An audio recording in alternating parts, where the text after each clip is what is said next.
Oke, di video ini em, nantinya kita akan coba regresi dengan model moderasi.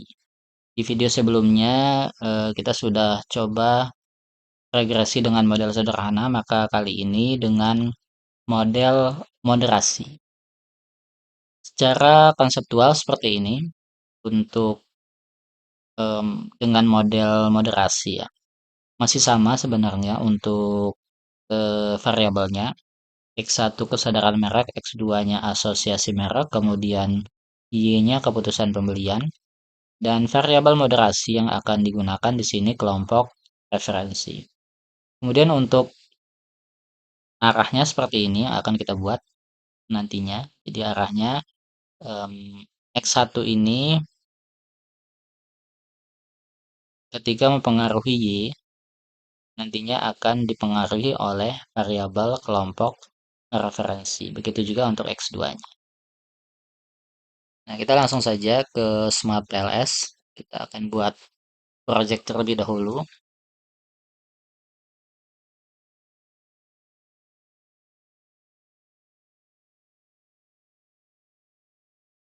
Seperti ini. Kita langsung membuat modelnya. Klik latent variable. Kita akan membuat model yaitu ada 4 ya. Ada 4 seperti ini. Nah, diatur dulu aja agar lebih rapi.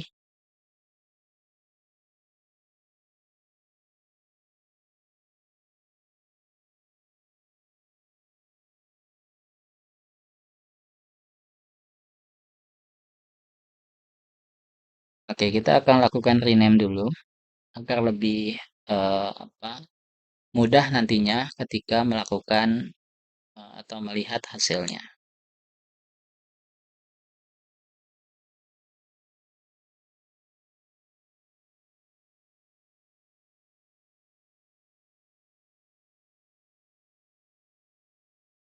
Kemudian langkah selanjutnya kita akan memasukkan indikator dari setiap variabel. Ya, kita masukkan X2 juga dan juga untuk Y dan variabel moderasinya.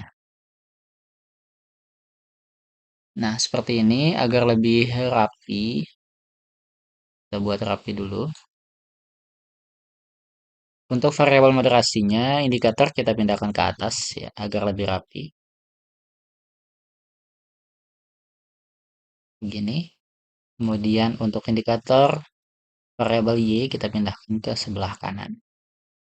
Kemudian kita akan menghubungkan ya, pengaruhnya.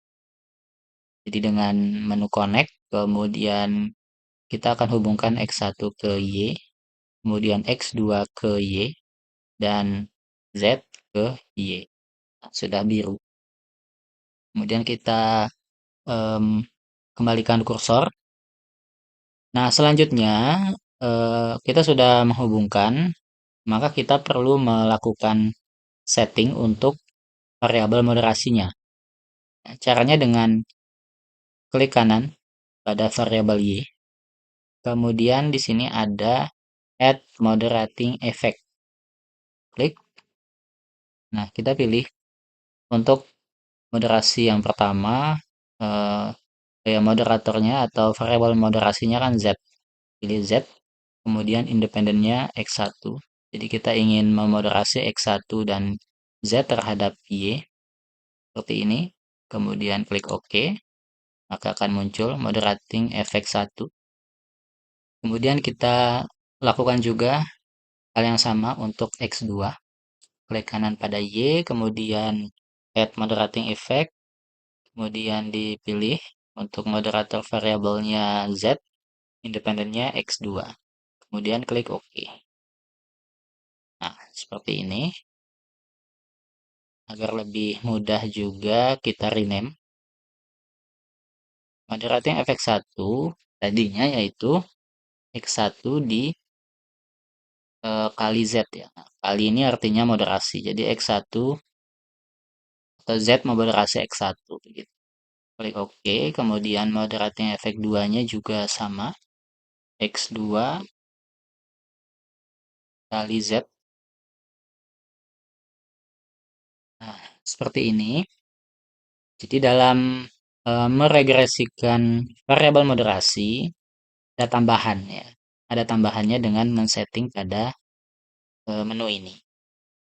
Nah, setelah men-setting seperti ini, maka kita lakukan dua uji, yaitu uji PLS algorithm dan juga bootstrapping.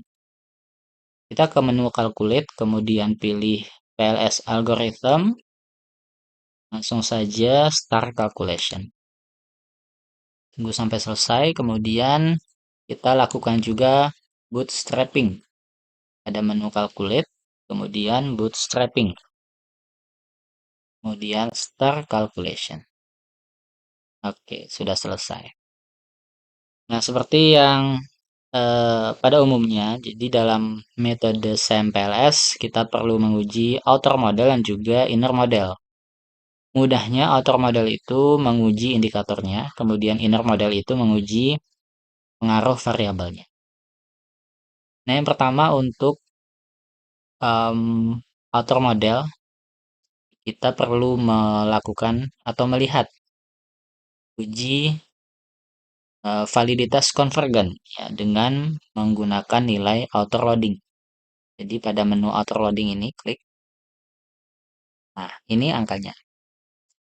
Jadi angka ini harus di atas 0,7. Maka dapat dikatakan valid ya. Dan di sini warnanya hijau artinya sudah valid semua. Baik itu pertanyaan yang dimoderasi ya dan tidak.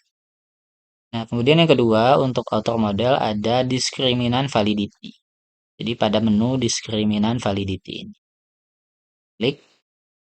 Kemudian ketika menggunakan pendekatan Kronecker kriterion, jadi angka yang paling atas itu harus lebih tinggi daripada angka yang di bawah.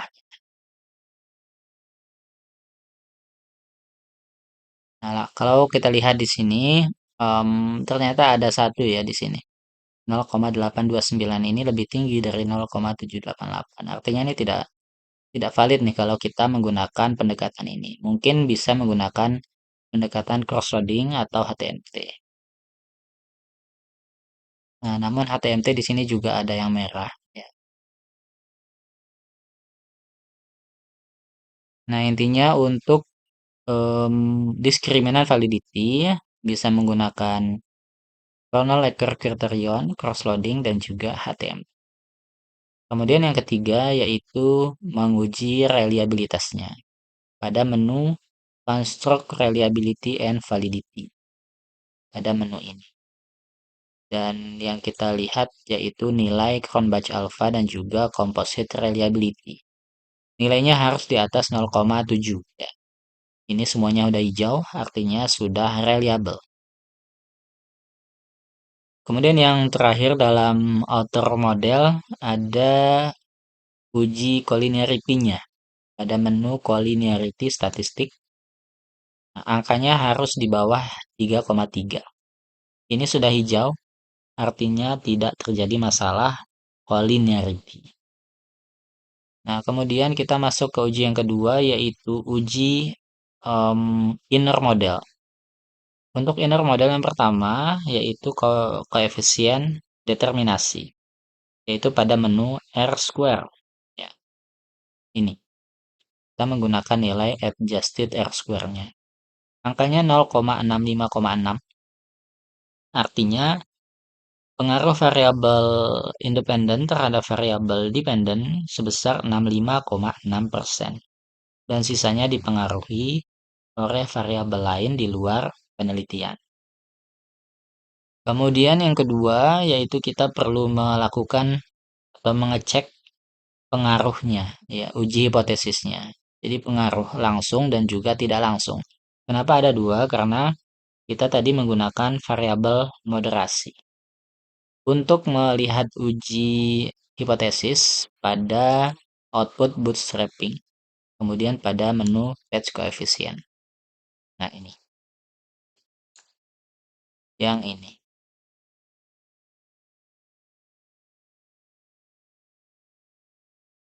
Jadi ingat bahwa nilai p-values ini adalah nilai signifikansi, artinya ketika di bawah 0,05 maka berpengaruh signifikan.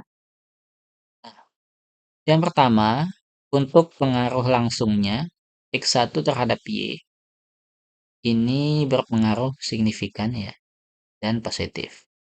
Kemudian untuk pengaruh langsung yang kedua, yang ini X2 terhadap Y juga berpengaruh signifikan. Dan untuk pengaruh tidak langsung, jadi apakah variabel moderasinya itu memoderasi X1 terhadap Y?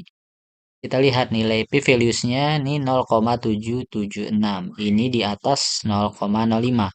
Artinya tidak berpengaruh signifikan. Jadi variabel moderasinya eh, tidak memoderasi ya, tidak memoderasi variabel X1 ke Y. Bagaimana dengan X2? Ternyata sama juga di sini. Jadi variabel moderasinya juga tidak memoderasi X2 terhadap Y. Nah, bagaimana dengan variabel moderasinya? Di sini ada Z terhadap Y. Jadi apakah variabel Z ini, variabel moderasinya mempengaruhi Y secara langsung? Juga tidak di sini. 0,086 ini di atas 0,05. Artinya variabel moderasinya tidak berpengaruh signifikan. Nah, kemudian yang terakhir yaitu melihat efek size-nya pada PLS algorithm pada F square ya di sini. Untuk X1 angkanya di 0,206. Jadi perlu diingat juga bahwa dalam efek size ada tiga kategori. Ada kategori kuat, lemah, dan juga sedang. Nah, untuk kategori kuat itu angkanya harus di atas 0,35. Untuk X1 ini angkanya 0,206. Dan ini kalau di kategorinya itu untuk yang sedang itu di antara 0,35 sampai 0,15. Nah, angka ini berada di situ ya. Artinya X1 ini pengaruhnya sedang. Kemudian untuk variabel X1 kali Z atau moderasi Z ya dengan X1 angkanya di 0,001. Nah, untuk kategori yang ketiga yaitu angka ketika pengaruhnya itu lemah itu di bawah 0,02 kalau nggak salah sampai 0,15. Dan ini di bawah itu ya. Artinya em, moderasi Z dan X1 ini pengaruhnya itu lemah, sangat lemah. Kemudian untuk X2 juga sama di sini. 0,078 ini juga lemah. Kemudian untuk X2 kali Z juga lemah. Kemudian variabel Z-nya pun juga lemah. Jadi tidak ada pengaruh yang kuat ya untuk variabel yang digunakan dalam penelitian. Dan hanya X1 yang pengaruhnya sedang.